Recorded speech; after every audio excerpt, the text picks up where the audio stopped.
Hello everyone, and welcome back to our channel, where we break down South Africa's most pressing political developments with depth, clarity, and critical insight. If you haven't already, be sure to like this video, subscribe to our channel, and leave your thoughts in the comments below. We want to hear what you think about the future of our country's leadership. Today's topic is one that has set political circles abuzz. Is John Steenhuisen being positioned to become South Africa's next president? That's the bold claim made by ANC Secretary-General Fikile Mbalula in a recent statement, and it's triggered major speculation across the nation. Now, let's dive into what Mbalula actually said.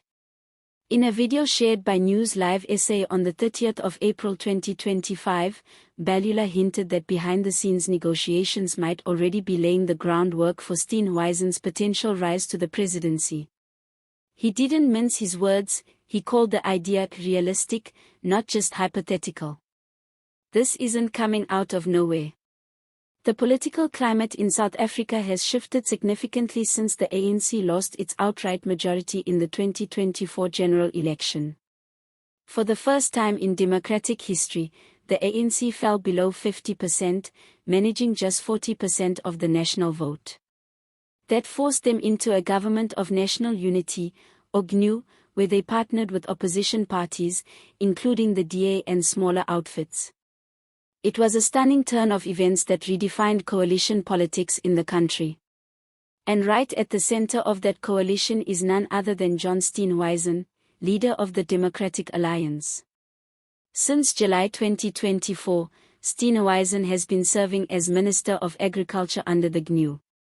But the mere fact that someone from the opposition, representing South Africa's second-largest party, holds such a significant portfolio suggests a strategic realignment of power. So what's the concern from the ANC? Well, according to Mbalula, some forces within the coalition may be quietly clearing a path for Steenhuisen to become president, without necessarily making it obvious to the public. It's a strategy that mirrors how Cyril Ramaphosa rose to power in 2017, quietly, gradually, and with the appearance of neutrality while the power dynamics shifted beneath the surface. Now here's where it gets more interesting. Mbalula also mentioned the economic freedom fighters and their leader Julius Malema. He reminded everyone that Malema and the EFF have, in the past, worked with the DA to remove ANC officials through strategic abstentions in council votes. These tactical moves didn't require full-on endorsements, they just required the EFF to sit out at key moments. And that, Mbalula fears, could happen again. What if, during a vote for a new president, the EFF abstains?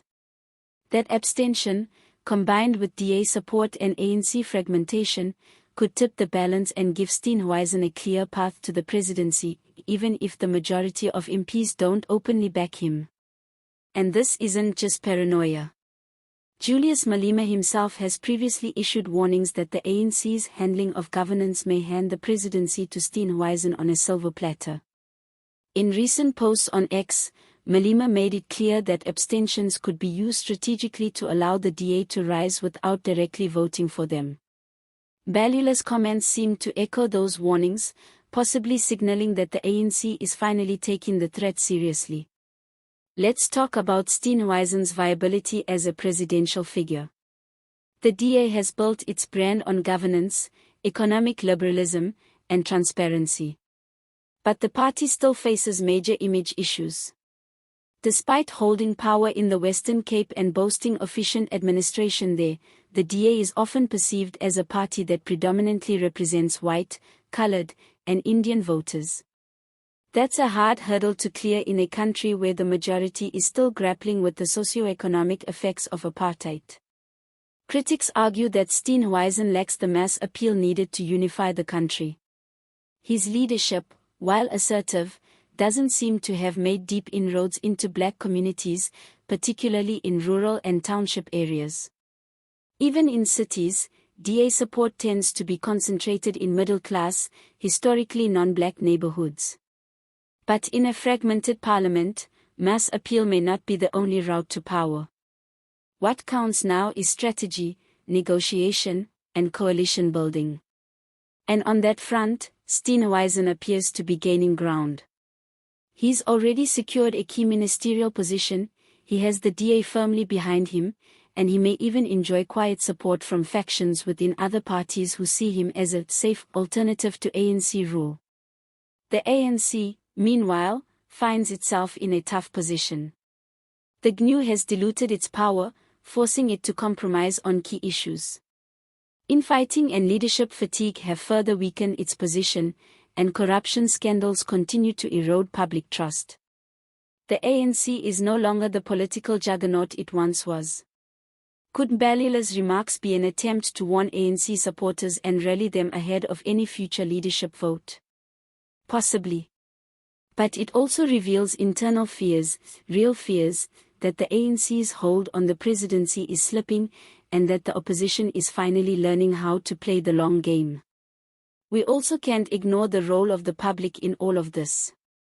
Voters are becoming more vocal, more informed, and less tolerant of empty promises. They want jobs, services, and justice.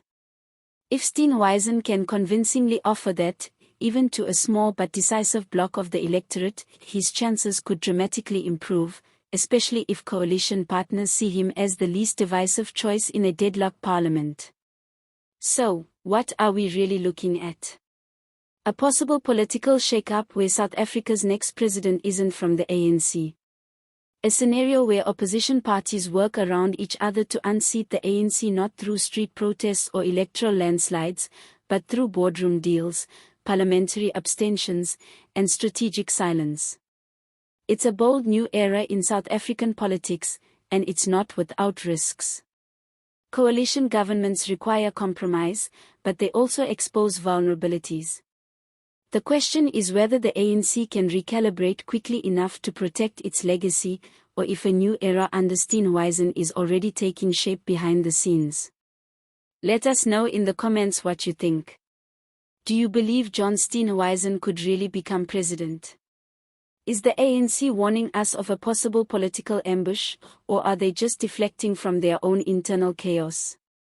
If you enjoyed this video, please give it a thumbs up, share it with your friends, and subscribe for more political commentary and analysis. See you next time.